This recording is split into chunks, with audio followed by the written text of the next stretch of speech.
सच साहेब, आज के दोहे से हमें क्या समझने को मिलने वाला है। जप तप संयम और साधना, यह सभी प्रभु नाम के स्वरूप में सम्मिलित रहता है। आज के दोहे से हमें यही सब समझने को मिलने वाला है। जप तप संयम के बारे में पता चलेगा, साधना के बारे में पता चलेगा आज के दोहे में।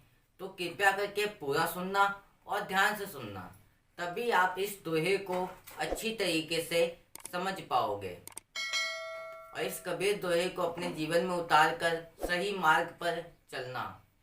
कबीर साहब जी का दोहा, जप तप संयम साधना, सब कुछ सिमरन माही। कबीरा जाने भक्त जन, सिमरन सामे कुछ नाही।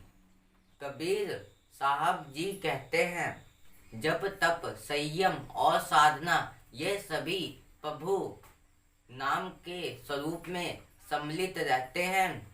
इस सत्य का अनुभव पूर्ण रूप से भक्त जन ही कर सकते हैं कि सिमरन के सामने कोई साधना नहीं है।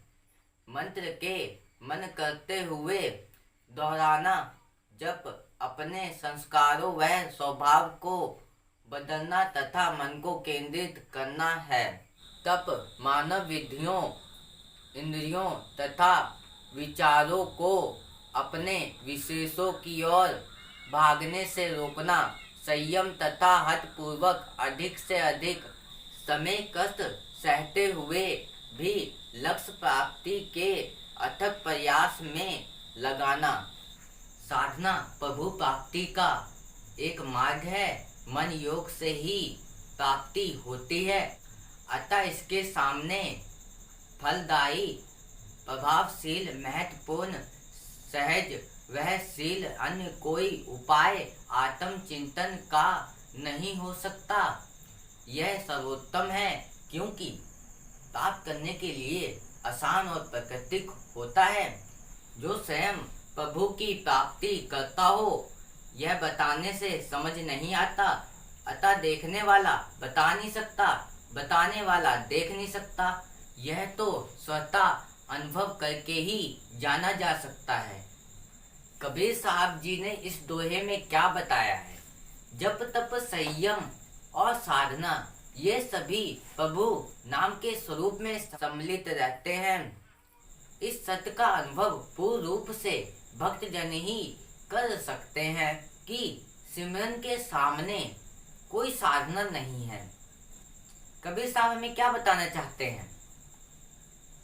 जो ये जप तप संयम है ना, और ये साधना जो है, ये किसमें सम्मिलित रहता है? ये परमात्मा की भक्ति में सम्मिलित रहता है।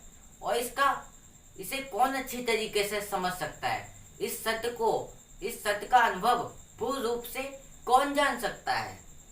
ये तो केवल भक्त जन ही जान सकते हैं, वही समझ सकते हैं। और ये जप तप संयम और साधना के बारे में पूरे अच्छी तरीके से भक्त जन ही समझ सकते हैं कि सिमरन के सामने कोई साधना नहीं है, और केवल ये भक्त जन ही जान सकते हैं सिमरन के महत्व को। और ये जप तप संयम साधना भक्त जन ही जानते हैं और पूर्ण रूप से उस सत्य को पहचानते हैं कि हमें परमात्मा की भक्ति करनी चाहिए। और ये साधना नहीं बड़ी होती है, सिमरन बड़ा होता है, जो केवल भक्त जन ही जान सकते हैं, पूर्ण रूप से जान सकते हैं, इस सत्य को पहचान सकते हैं। क्योंकि वो जानते हैं कि परमात्मा की प्राप्ति किस तरीके से की जा सकती है। अपने अंदर की सारी बुराइयों को खत्म करना पड़ता है और सच्चे हृदय से परमात्मा को मानना पड़ता है। और परमात्मा के स्वरूप को वही पहचान सकता है। वो जानता है कि ये जप तप संयम साधना सम्मिलित किस में रहता है? परमात्मा की भक्ति में रहता है। और सच्चे हृदय से जो परमात्मा की भक्ति करता है, उसके ऊपर परमात्मा की कृपा रहती है। और ये केवल भक्त जन ही पहचान सकते हैं।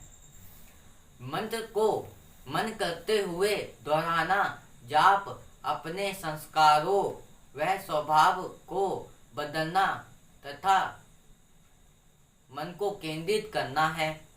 अब देखो कबीर साहब क्या कह रहे हैं। जो ये मंत्र होता है, हम मंत्रों का उच्चारण करते हैं, दोहराते हैं, है ना, दोहराते हैं, पर उसको कैसे दोहराना है? अपने मन को केंद्रित करके कि तुम्हारे सामने कोई भी बात हो रही है, अगर लड़ाई हो रही है, कुछ भी हो रहा है, अगर तुम अपने सिमरन कर रहे हो, अपना मंत्र उच्चारण कर रहे हो, मंत्र जाप कर रहे हो, तो अपने मन को केंद्रित कर रखना है कि बस तुम्हें भक्ति में मन लगाना है। आप मंत्रों का जाप कर रहे हो, दूसरी तरफ और कुछ कर रहे हो, आपका ध्यान केंद्रित ही नहीं है, आपका मन केंद्रित नहीं है। अपने मन को केंद्रित करो, अपने मन को मत भटकने दो, इधर उधर मत जाने दो। अगर आप मंत्र जाप कर रहे हो तो उसके सामने अगर कोई भी कुछ बोल रहा है तो उसको करने दो। आप अपना सिमरन करो, अपने मंत्रों का जाप करो, और उसी को मन केंद्रित करना ही कहते हैं, जो आपके संस्कार प्रबल होंगे और आपका स्वभाव अच्छा होगा। यही सब है जो मंत्रों का जाप किया जाए, और अपने मन को केंद्रित कर लो। कोई भी अगर तुम्हारे सामने कोई भी बात कर रहा है, गलत चीज भी बोल रहा है, पर तुम्हारा मन इतना केंद्रित हो जाए, तुम मंत्रों का जाप करते रहो, उसके सामने कोई भी गलत बोलता हो तो आपके ऊपर कोई प्रभाव ना पड़े। तब मानव विधियों, इंद्रियों तथा विचारों को अपने विशेषों की ओर भागने से रोकना। अब देखो कबीर साहब क्या कहना चाहते हैं। जो ये मानव विधियां हैं, इंद्रियां हैं और विचार हैं, ये विशेषों की ओर भागते हैं। जो ये संसार की चीजें हैं उन पर भागते हैं। तो हमें संसार की चीजों पे मोह नहीं रखना चाहिए। वो तो तभी हो सकता है जब तुम सच्चे हृदय से परमात्मा की भक्ति करते हो, तभी तुम इसको काबू कर सकते हो और गलत चीजों पे तुम्हारा मन ना जाए। वही वास्तविक तप है। यही तो तप है, जब इन चीजों को तुम अपने वश में कर लो और संसार की चीजों पे तुम्हारा मोह ना रहे, वही वास्तविक तप है। ये मानो विद्या इंद्रियों तथा विचारों को विशेषों की ओर भागने से रोकना। जो ये मानव विद्या है और ये इंद्रियां हैं, विचार हैं, ये हमारी गलत चीजों की तरफ जाते हैं, गलत चीजों के भागते हैं। तो इसको अपने काबू में करना होगा, इसको रोकना होगा, भागने से रोकना होगा, गलत चीजों पे ना जाए। जैसे कि हम गलत चीज करने लग जाते हैं, किसी को गलत शब्द का उपयोग करने लग जाते हैं, किसी को बुरा बोलने लग जाते हैं, किसी से लड़ाई करने लग जाते हैं। इन्हीं चीजों को अपने काबू करना होता है और यही एक तप है। अब जो भक्तजन है ना, वो इन चीजों को अपने वश में करता है, उसको भागने से रोकता है कि वो गलत चीजों पे ना जाएं। अपने विचारों को काबू में करता है, मानव विधियों और इंद्रियों को अपने वश में रखता है। वही सच्चा भक्त है। जो भक्त होता है ना, वो हठपूर्वक अधिक से अधिक प्रयास करता है, कष्ट सहता है। मुझे केवल भक्ति करनी है, परमात्मा की राह पे चलना है। उसके आगे कहीं कोई भी कुछ गलत कर रहा हो, अगर उसके विचार भी गलत जगह जा रहे हैं ना, तो वो परमात्मा को याद करता है, कहता है कि मुझे परमात्मा को प्राप्त करना है। ये इतना सरल भी नहीं है, इतना आसान भी नहीं है। इसके लिए कष्ट उठाना पड़ता है, काफी परेशानियों को उठाना पड़ता है, बहुत दिक्कतों को उठाना पड़ता है। तब जाके एक भक्त, जो भक्त होता है ना, तब ये तप सफल हो पाता है और परमात्मा को प्राप्त कर पाता है, अपने अंदर की सारी बुराइयों को खत्म कर देता है, तब जाके परमात्मा को प्राप्त कर पाता है। वही एक लक्ष्य है कि मुझे परमात्मा की प्राप्ति करनी ही है। चाहे मुझे कितना भी कष्ट उठाना पड़े, मैं सहने के लिए तैयार हूँ। ये सोचता है जो भक्तजन होता है। यही एक तप है और सही मार्ग पर चलता है। साधना प्रभु प्राप्ति का एक मार्ग है, मन योग से ही प्राप्त होता है। इसके सामने फलदायी, प्रभावशील, महत्वपूर्ण, सहज वह शील अन्य कोई उपाय आत्मचिंतन का नहीं हो सकता। कबीर साहब जी क्या कह रहे हैं, जो ये साधना है ना, साधना प्रभु प्राप्ति का एक मार्ग है। इस मार्ग में चलना इतना सरल भी नहीं है। परमात्मा की प्राप्ति करना इतना सरल भी नहीं है, क्योंकि इस मार्ग पे हर कोई नहीं चल सकता। ये जो जप तप संयम इन सबको करना पड़ता है, तब जाके हम प्रभु प्राप्ति का मतलब हम परमात्मा की प्राप्ति कर पाएंगे और उस मार्ग पर हम चल पाएंगे। मन योग से ही प्राप्ति होती है। जो ये मन है ना हमारा, जब तक केंद्रित नहीं होगा, इस मन को जब तक हम काबू नहीं करेंगे, तब तक हम परमात्मा की प्राप्ति नहीं कर पाएंगे।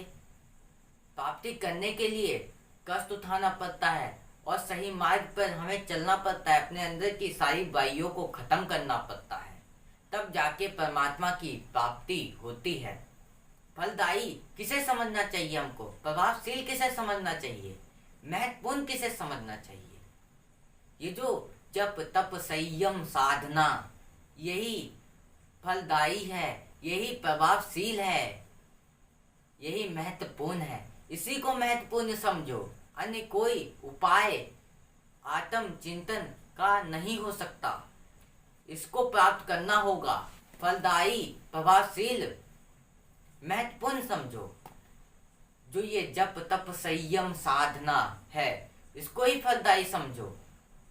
तब जाके तुम परमात्मा को प्राप्त कर पाओगे और केवल परमात्मा की भक्ति करो और सही मार्ग पर चलो। क्योंकि प्राप्त करने के लिए आसान और प्राकृतिक होता है। जो स्वयं प्रभु की प्राप्ति करता हो, यह बताने से समझ नहीं आता। देखो कबीर साहब क्या कहना चाहते हैं। जो ये जप तप संयम साधना, ये एक सरल आसान और प्राकृतिक है। परमात्मा की प्राप्ति करने के लिए ये आसान और प्राकृतिक होता है। जो सिमरन है ना, इसको करने से ही परमात्मा की प्राप्ति होती है। ये प्राकृतिक होता है। जैसे कि हम सिमरन करते हैं, परमात्मा की प्राप्ति करने का प्रयास करते हैं, तो यही एक सरल तरीका है और प्राकृतिक है। जो स्वयं परमात्मा की प्राप्ति करता हो, उसे तो पता है ना कि मुझे प्राप्ति कैसे करनी है। मुझे सिमरन करना है, अपने अंदर की सारी कमियों को खत्म करना है, तब जाके मैं परमात्मा को प्राप्त कर पाऊंगा।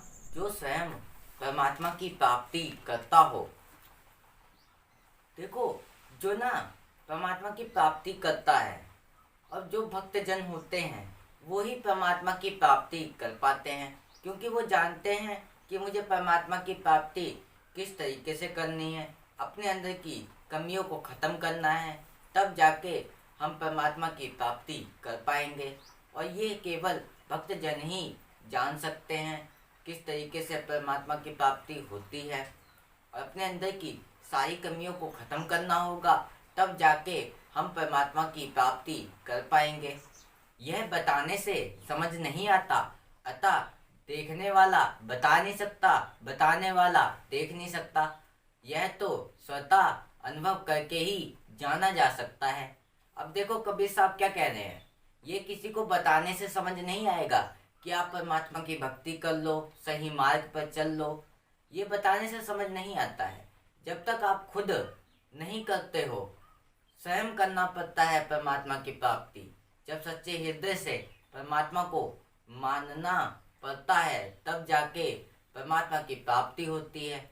और ये किसी से समझाने से समझ नहीं आएगा। जब तक खुद नहीं समझोगे, तब तक नहीं समझ पाओगे।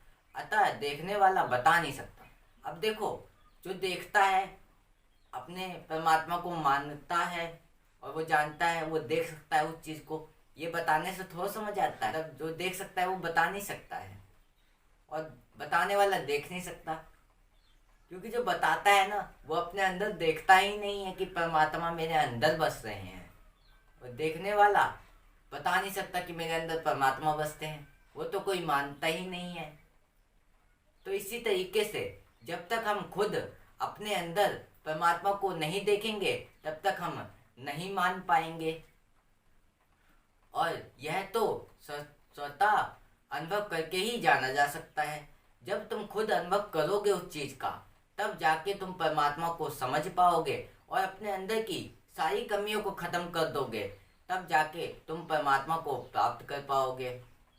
यही कबीर साहब जी इस दोहे में हमें बता रहे हैं। और आज के लिए बस इतना ही। फिर मिलेंगे ऐसे ही एक नए दोहे के साथ। और इस चैनल पर कबीर साहब जी के रोज नए नए दोहे आते रहेंगे। उसे सुनने के लिए चैनल को सब्सक्राइब कर लेना। सत साहिब।